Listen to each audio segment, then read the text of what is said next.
Hey everybody, it's me, Super Paul Games, and welcome to the bedroom of Fatty Vag. In our last episode, if you saw it, well, you could go see it. Malik's the evil, what is he? Devil? Came to attack our demon boys after our fabulous party. Defeating my sense of thought, I forced myself to sleep, unsure of what tomorrow had planned for me. Hopefully whatever the future had for me, I would be ready for it. I promise to be with you forever. Is that Naomi? You're so important to me. I swear I'll give my life to you. Please, let me love you. I'll be by your side, always. I can't imagine living without you. I want to be with you. Well, okay, I get Naomi and Suzu liking us because we've known them for a long time. The rest of you voices, you're moving kind of fast. I love you. Wow. It's nice to be loved. I'm going to play that over and over again in bed tonight, finally. I slowly opened my eyes, letting that got really sad all of a sudden. Letting the voices of my dream echo in my head and force me awake. I rubbed my eyes before sitting up and looking at my clock. My clock. 7 a.m.? Like, why am I up so early? I fell back on the bed and closed my eyes, trying to get back to sleep. However, something kept me awake. Why? It's too early to even be alive? I gave up and sat up, staring at the fireplace across from my bed. A sigh escaped from between my lips. Before I threw my legs over the side of the bed. What to do at 7 a.m. in the morning? Perhaps you can go out and milk the cows? Let's explore the house.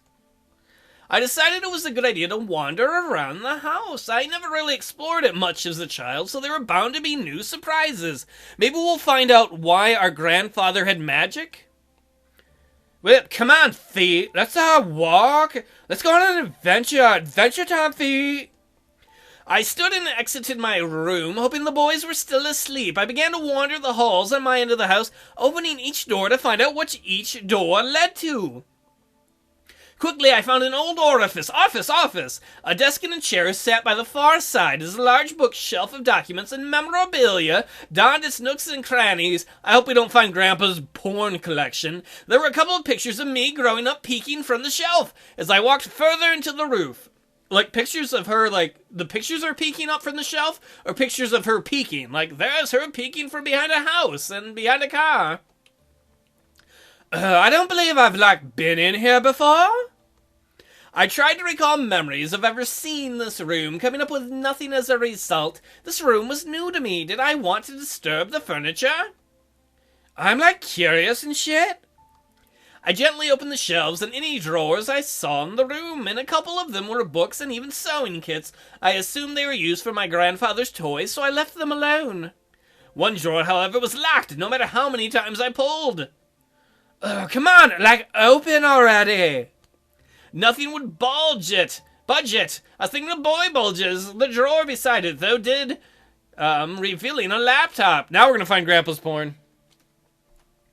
Why is there a laptop in a drawer? Maybe Grandfather used it to, like, do internet shit, Fatty Vag.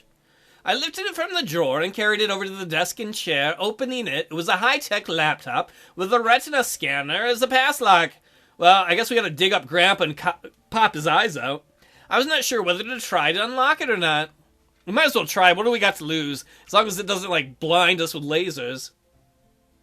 I decided to try. I turned on the computer and leaned my face near the retina scanner, lining the camera up with my eye.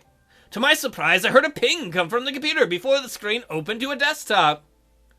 Look at that. On the desktop were documents and folders labeled with different aspects of the Anderson Company. Taxes, profits, bylaws, products. The list went on and on. If I really did want to become the CEO of Anderson Toys Company, I had everything about it at my fingertips. Dad would surely be impressed. One icon, however, stood out from the rest. Virago? Please don't be a porn site.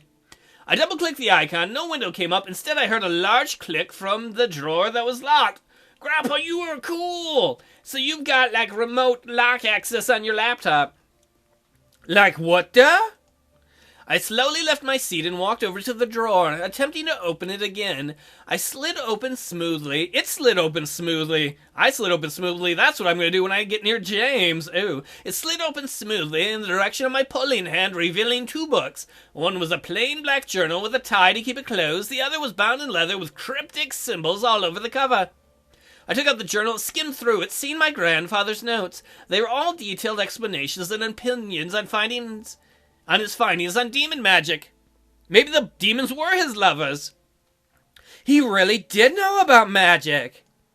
I sat down at the desk and read through the journal further, finding drawings and sketches of symbols and magic circles, each with their own different meanings and effect. It was all fascinating. There was even a page of important spells to know. I read through them, trying to memorize them into my mind. What, as opposed to someone else's mind? I don't know what came over me, but I started to feel more energetic and more powerful. Simply by reading my grandfather's notes, I was suddenly aware of the energy that surrounded my body and the power that was around the house. The more I'd read, the more powerful I became. However, my mind suddenly froze, and I found myself walking back to the drawer, putting the book back and closing the drawer. The lock reset, and I snapped out of it. No, I want to be powerful.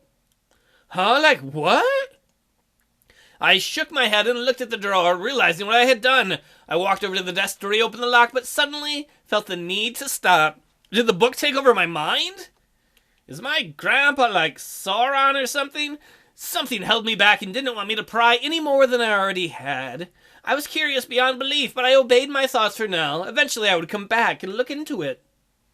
I returned to bed. Hey, curiosity in the family.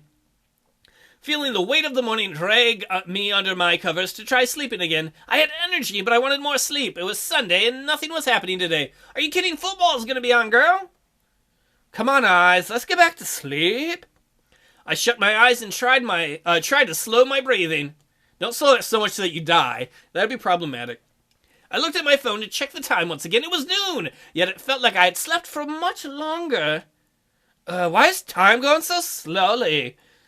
How do you think the boys feel if they're cleaning up the house? We're like, oh, I can't sleep. They're like, I've been working all night. I sighed, and got changed into normal clothes and went about the main hall and sat on the stairs. Sundays were very boring. However, the muffled sounds of battle caught my attention. Huh? Like, what is that? I quickly went out into the backyard in response to the noise I'd heard. Maybe James was fighting someone over the flowers. In the yard were all 5 of the boys practicing fighting. Sam was in the middle with the other 4 surrounding him and throwing punches and kicks at him. Sam, being the strongest of the bunch, blocked and dodged each almost masterfully. I'm gonna say, hey.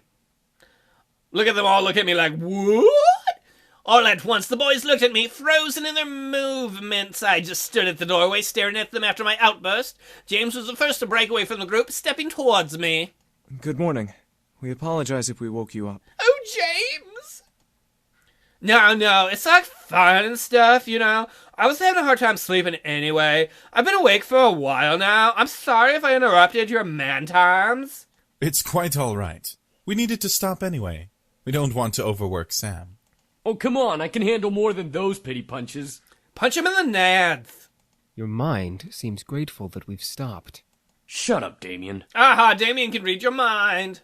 Oh crap, we should probably make some lunch. I'm sure you're starving. That's right, Cookie Monster, you're my servant. Make me a bacon sandwich. You know what? I can handle lunch if you like. You seem to be like very busy training to beat Malix. I'll take care of it today. I don't need any help. Whoa, seriously? Yeah, like why not? I'm not useless. I know how to cook and like do other stuff. Well, no, I wasn't insinuating. What he means to say is that we'd be really grateful if you could make lunch today. Sorry, that threw me off. They're like, we'd really appreciate it if you could bother to feed your own dumbass for one meal. Yeah, I'm on it. Haha, no problem. As I turned to the kitchen, the boys went back to training. They seemed very determined to get better and to become stronger. Oh, maybe we should make them some food, then they'll like us. Might as well make lunch today. It's been a while since I cooked. Lunch wasn't particularly hot. I decided to make pizza. Pizza's always good no matter what time of the day. Do we have any? Luckily, we had some pizza in the freezer to heat up. Pizza Amores, baked with love pizza. Oh, that's another one that Pizza Amores is another visual novel.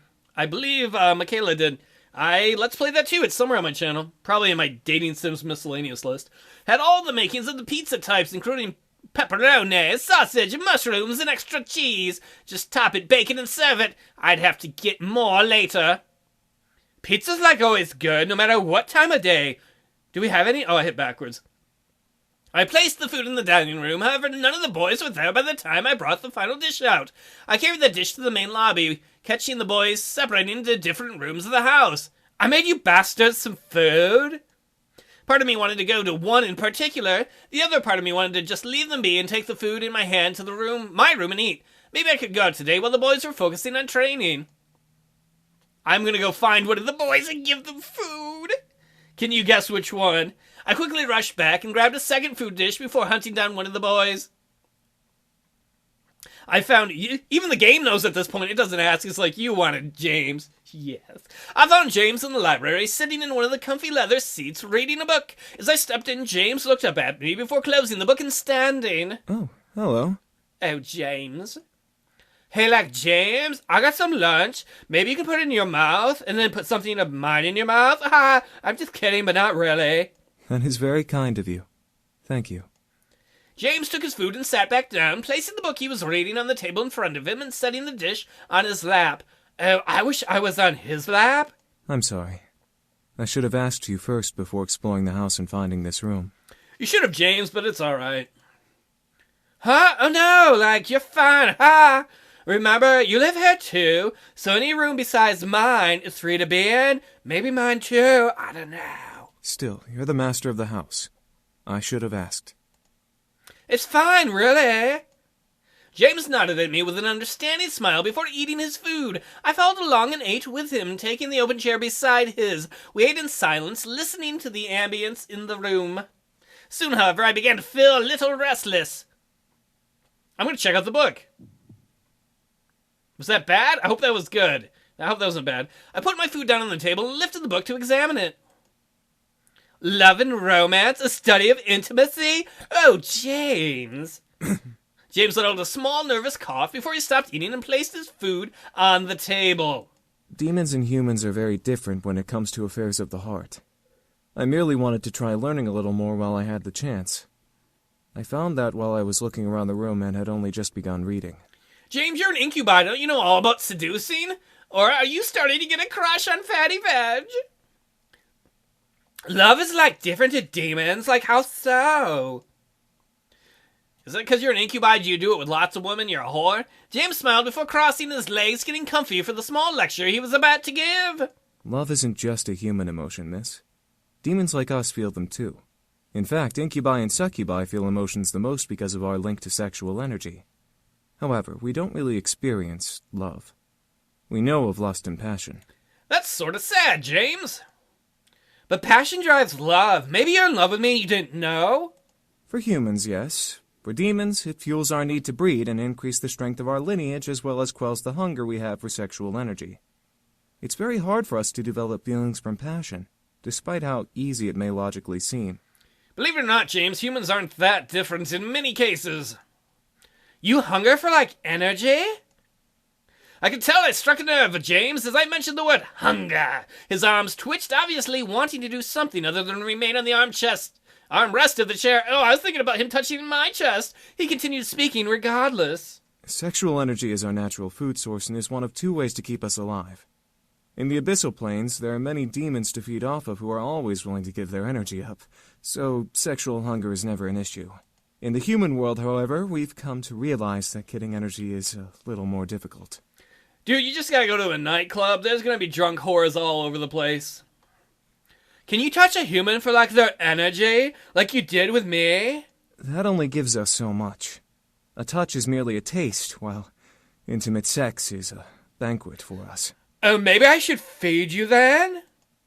I guess it was true. Humans weren't all about sex and were probably a lot more conservative than demons. At least, it would be hard to gain sexual energy from a human without doing something to them or catching them in the right mood. This is why we have a mind-altering ability to convince humans to give in to their desires. Booze? It's not 100% effective, but it gives us a better possibility to get what we need. What if you don't, like, what? What if you don't feed on, like, sexual energy? What's the other way to stay alive? Food, typically.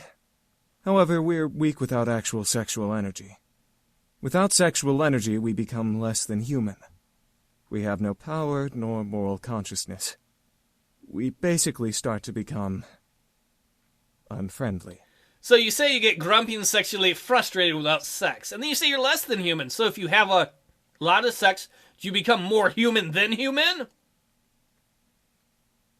Are you, like, hungry now? James didn't reply. He simply stared at me. I'm the succubi who wants to suck you off. Well, not me, but Fatty Vag. I'm really not into dudes. Unable to answer, however, I could tell that he was. He was clutching the armrest tightly. You know you want this, Fatty Vag. Digging his fingers into the leather. I gently leaned close to him from my chair and reached to brush my fingers over his hand. Oh my god, Fatty Vag is seducing the incubi. If you really need some energy, I'd help like a little bit. No sex, but maybe. Enough to stop the hunger, okay? Maybe you could touch my lady lips. Once again, I was greeted with silence from James. He seemed very nervous and uncertain about what to do. Now that the approval was there, he was frozen from my touch, softly and barely twitching at the feel of my skin against his. I could feel his hand grip the armrest harder. A small feeling of boldness then ran through my body, forcing me to cover his hand completely with my own, before leaning nose to nose with James in seriousness. Alter my mind if you're concerned about me. I really do want to help you out. Fatty Veg, you just want to get laid. You're like, you can make me want to get laid, even though I want to get laid. All of a sudden, I felt something in my mind snap and ooze in the warm. Oh, she's getting wet. Fluffy feeling I felt before with Sam and Eric. It's the same feeling. I felt my body slightly heat up as James released the armrest and gently took my wrist. He gently pulled me out of my chair and onto his lap. Oh dear, having me straddle him with my thighs, he stared deep into my eyes, his own glowing in hunger that I never would have expected to see from him. I won't go overboard. I already came. What? I already came all over you? Before I knew it, his lips were pressed hard against mine, my head being pulled to his by his hand and on the back of my neck. What if incubis have really tiny penises? What if they have micro penises? After all that, be maybe a little letdown.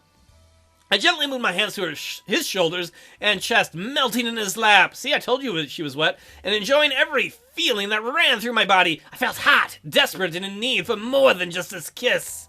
Give me more, James. One of my hands slid up his neck and into his hair as James lowered his kisses to my neck, gently groaning. On my skin, I couldn't help but let out a small whimper of pleasure before reaching up and covering my mouth. I didn't want the others to hear me, and I was positive neither did James. James lowered his hand to my lower back, pulling his body against his. He's going to touch my butt. I felt my energy slowly draining, causing me to cuddle closer to James' hold on me. He lowered his hand to my waist, squeezing it tightly as his tongue ravished my neck. His hand that was on the back of my neck, however, gently came, hands can't do that, around and held onto the tail of my bow. I sucked in a breath, but James didn't pull it to untie the bow. James lifted his lips from my neck and gently leaned his forward head to mine, rubbing nose to nose with me. Eskimo kisses. He was gently breathing faster, slowly red in the face, and as deep into the moment as I was. I won't go any further if you don't want me to. Take me, James! Take my fatty vag hole! I could feel the hold of his mind-altering spell fade away, but I still felt hot. Something told me that I wanted more, but at the same time, I wasn't sure if I truly did want to give any more. Keep going.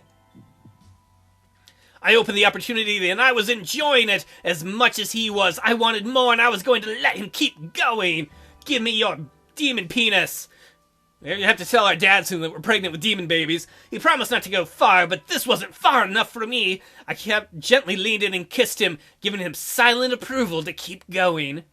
I could feel him pull on the tail of my bow, releasing it, free my boobies, and letting it fall his hand off from around my neck. He moved the ribbon to the empty seat before gently unbuttoning the top of my blouse, going no lower than above my stomach. The desire in my body drove me to move the sleeves of my shirt down my arms, escaping from it and letting my shirt hang around my belly. As he began to ravish my neck and shoulder in hot kisses, I leaned my head back and let a pleasureful sigh escape my lips. The pull in my body from him draining my energy had slowed immensely, almost completely stopping. However, James kept touching and kissing me regardless. He was full, but he was as hot as I was and kept loving on my skin and on me. Love on my boobs, James. I couldn't even comprehend how much time we spent making out. I was so lost in the pleasure that I didn't care. Oh, Matthew doesn't walk, and he's like, what are the adults doing? Call it sinful, but I didn't care. I loved it. His touch, his kiss, his heat. I desired it beyond anything at that moment, even as he lowered his kisses down my chest and just above my bra. My heart was beating wildly in my chest. Something about James drew me to him like a moth to a flame. Suck on my nips, bro. I didn't know if it was his aura of superiority or his gentle smile, but something made my heart quicken for him. It couldn't have been love, but it was too passionate to be lust. I call it, lust of love. What was it? However, I began to feel dizzy, seeing the ceiling start to spin almost wildly. I gripped onto James' shoulders, trying to signal him to stop, but my mind faded to black before I could let out another sound. It felt good. I didn't care that I was blacked out. What? You're like, I don't care if I pass out, sex me like that, whatever. I felt warm and fuzzy in the darkness. I never knew indulging in that kind of passion would be that good. She faints over everything. She's like, oh, double pizza day. Oh. I now just waited to be awakened, hopefully in a good way. My eyes eventually fluttered open, adjusting to the set around me. I felt familiar silks underneath me, letting me know that I was in my bed. I slowly sat up, stretching from the tiredness that still lingered. I felt a very soft pain in my neck and shoulders, and I could feel my swollen lips pulse gently in healing. However, when I looked down at my body, I saw that my shirt had been pulled back up and was rebuttoned, as if nothing had happened between me and James. And I was just missing my ribbon. She's like, oh, why didn't you take my womanhood? Before I turned to get out of bed, though, I spotted my ribbon on the pillow beside the one I slept on. It was tied in a nice bow around a red rose. Oh, James is delightful, because we gardened together. That was freshly bloomed with a small note attached to it. I gently slipped the note from the tie and opened it to read it. I apologize for indulging myself as I did. I hope that you will not dislike me when you awaken. Oh, James, you're a nice guy. I stared at the note. I probably stared at the note, too, unbelieving what I read. Why would I dislike him? I let it happen, and I enjoyed it. I'm like James. I'm like, I know you wanted to make out and do things. I'm sorry if you didn't want to. They're like, it's all right. I had fun. Really? Love me forever. It was cute, though, to imagine him asking for forgiveness for something we both did and enjoyed. I brought the rose to my rose nose, and gently inhaled its soft fragrance. I indulged myself too, James, and now I shall touch my lady bits. I looked at the time out of curiosity. The large white numbers on my phone showed 5:31 in the p.m. Wow. This has been a hot and heavy episode. I wonder if she's going to get actual sex in a future episode. We seem to be scoring pretty well with James, and she seems to be hitting it off with him. He is the nicest one. He seems the most together.